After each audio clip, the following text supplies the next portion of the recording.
첼시와 토트넘 간의 경기는 숨막히는 액션 영화와 다름없었습니다. 경기의 모든 순간이 긴장감과 예측할 수 없는 전개로 가득 찼습니다. 전략적인 실수를 저지른 체르시는 손흥민을 너무 집중적으로 마크하는 데에만 몰두해 토트넘이 갖춘 전체적인 전투력을 간과했습니다. 경기 시작부터는 열정이 가득한 추격전이 펼쳐졌고 VAR은 계속해서 복잡한 상황들을 검토해야 했습니다. 누구도 상대에게 한 발짝도 물러서지 않는 무자비한 싸움이었습니다. 팬들은 믿을 수 없는 광경을 목격했고 축구 전문가들도 인정할 수밖에 없었습니다. 이것이 그들이 이 시즌에 본 가장 혼란스러운 전투였습니다. 모든 것이 너무 빠르고 열정적으로 전개되어 선수들과 심판들조차 경기의 소용돌이에 휘말려 모든 상황을 파악하기 어려웠습니다. 토트넘은 한편으로 인상적인 시작을 보였습니다. 제5분에 대한 쿨루셉스키가 어지러운 속도로 오른쪽 방어선을 뚫고 한 발을 쏘아 올렸는데 상대 수비수에게 맞고도 아름다운 곡선을 그리며 골로 연결되어 경기 시작부터 토트넘에게 스코어를 올렸습니다. 기쁨에 젖어있는 사람들 사이에서 손흥민은 또다시 팬들을 숨죽이게 만드는 기교 있는 플레이로 4명의 수비수를 넘어 훌륭한 컷백 패스로 골망을 흔들었습니다. 그것은 토트넘의 두 번째 골이 확실해 보였습니다. 적어도 오프사이드 플래그가 올라갈 때까지는 그랬습니다. 손흥민과 팬들은 믿을 수 없다는 듯한 눈빛을 교환했습니다. 그러나 VAR 결과는 확인되었습니다. 단 5cm의 이점으로 골은 인정되지 않았습니다. 경기는 계속되고 언제나처럼 스타디움의 모든 이들은 토트넘과 함께라면 드라마틱한 순간이 결코 부족하지 않다는 것을 알고 있습니다. 그때 경기장에 있던 누구도 선수부터 관중까지 다음에 무슨 일이 벌어질지 예상할 수 없었습니다.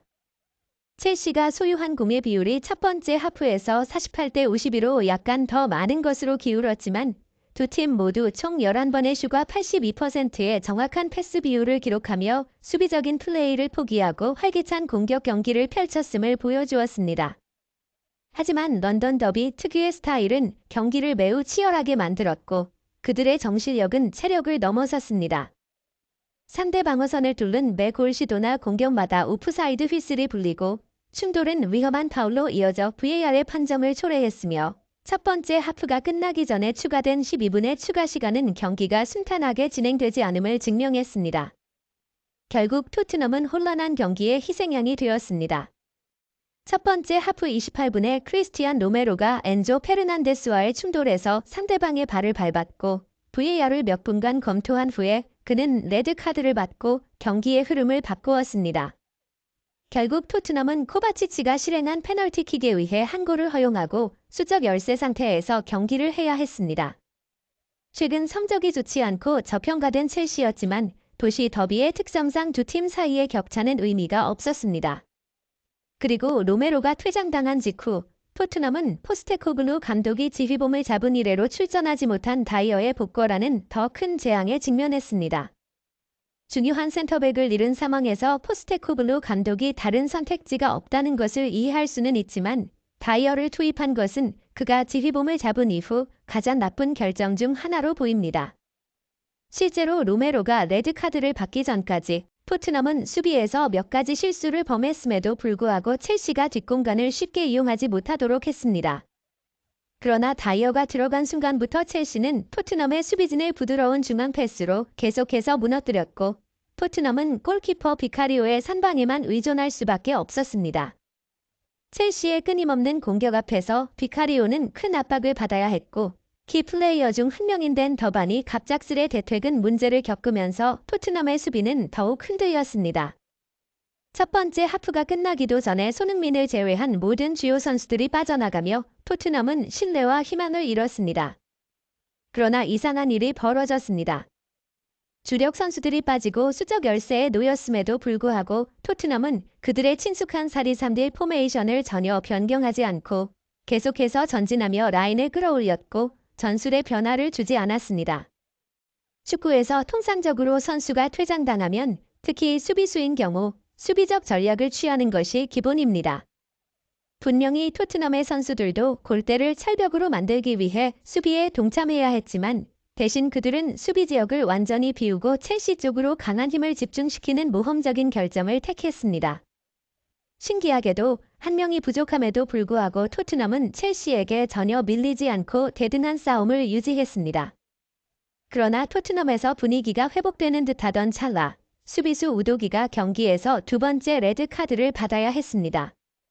그는 너무 과격한 태클로 인해 퇴장당했습니다. 포스테코글루 감독의 얼굴은 순식간에 일그러졌고 그라운드에 남은 토트넘 선수들의 몸짓은 절망적이었습니다. 그들은 패배를 인정하는 듯 했습니다. 흥미롭게도 토트넘의 패배가 거의 확실해졌음에도 불구하고 첼시의 선수와 감독 포체티노는 토트넘이 그 이후에 보여준 태도에 대해 놀라움을 감추지 못했습니다. 두 개의 레드카드로 단 7명만 남은 상황에서도 토트넘은 수비 포메이션을 흔들리지 않게 유지하며 계속 공격적인 축구를 했습니다. 토트넘이 어떻게 그렇게 강력한 전략을 취할 수 있었을까요? 경기 후 포스테코글루 감독과 동료들의 발언은 정말로 충격적이었습니다.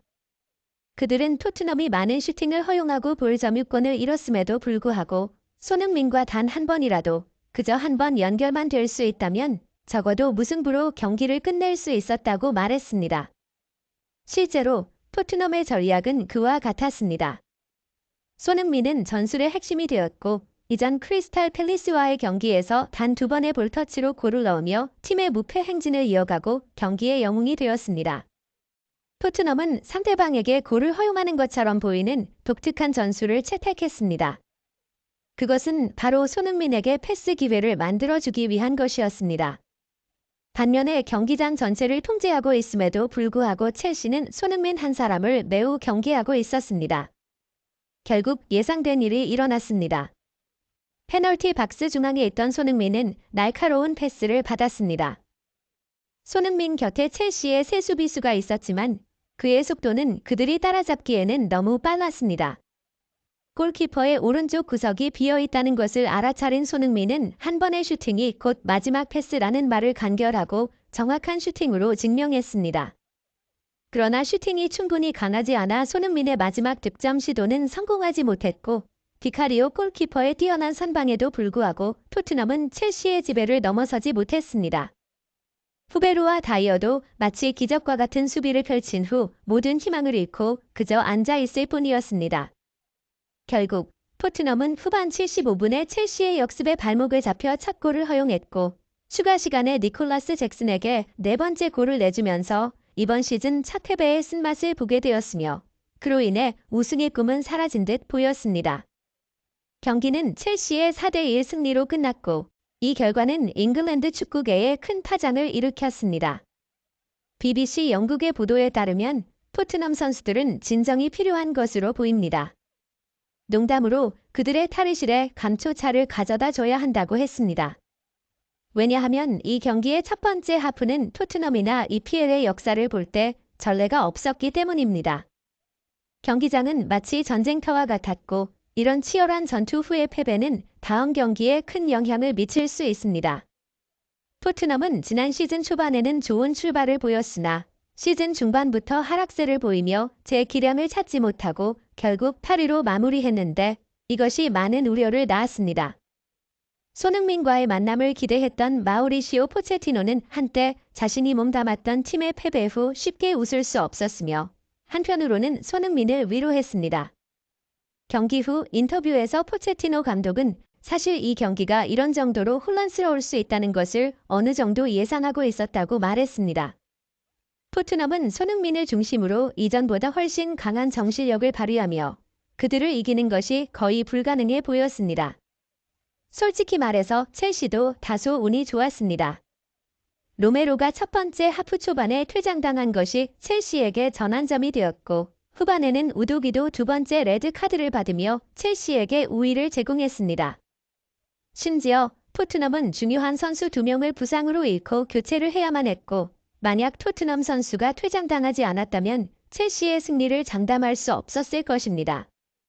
사실상 토트넘은 경기에서 더 잘했고 앞으로 나아가기 위해 약점을 극복해야 할 필요가 있습니다. 손흥민이 첼시에 대한 유일한 위협이었지만 다행히도 첼시는 그를 잘 막아냈고 승리한 감독으로서도 상대팀 토트넘을 높이 평가했습니다. 시즌 중반부터 불운을 겪는 토트넘에게 있어 손흥민의 역할은 만약 그들이 그 저주를 극복하고자 한다면 어느 때보다도 중요합니다.